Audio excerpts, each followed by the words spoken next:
নমস্কার বন্ধুরা, আমি আজ ইউটিউবে ফার্স্ট ভিডিও বানালাম। আজ আমি গিয়েছিলাম বিদ্যাসাগরের জন্মস্থান, সেটি হলো ঘাটাল, পশ্চিম মেদিনীপুর অঞ্চলে। আর জায়গাটা অ্যাকচুয়ালি হলো বীরসিং গ্রামে। তো এখানে সব রকম জিনিস আছে। এগুলি হচ্ছে তার পুঁথি, ব্যবহৃত দাঁত, এটি তার মূর্তি।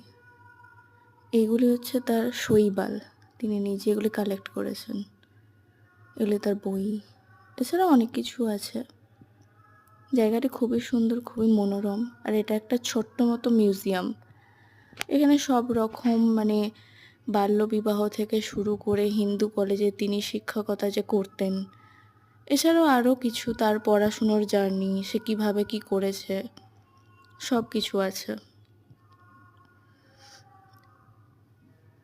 এখানে আছেন ভগবতী দেবীর কোলে পণ্ডিত ঈশ্বরচন্দ্র বিদ্যাসাগর। এখানেও অনেক কিছু আছে। কলেরা যে হয়েছিল সেই সময় যে লড়াই করেছে ঈশ্বরচন্দ্র, সেগুলি এখানে শিক্ষাদান করছেন তিনি। আর এটি হচ্ছে তার ব্যবহৃত কুঁয়ো। এই কুঁয়ো থেকে তিনি জল ব্যবহার করতেন। ধন্যবাদ বন্ধুরা। ভিডিওটি প্লিজ লাইক করবেন, শেয়ার করবেন।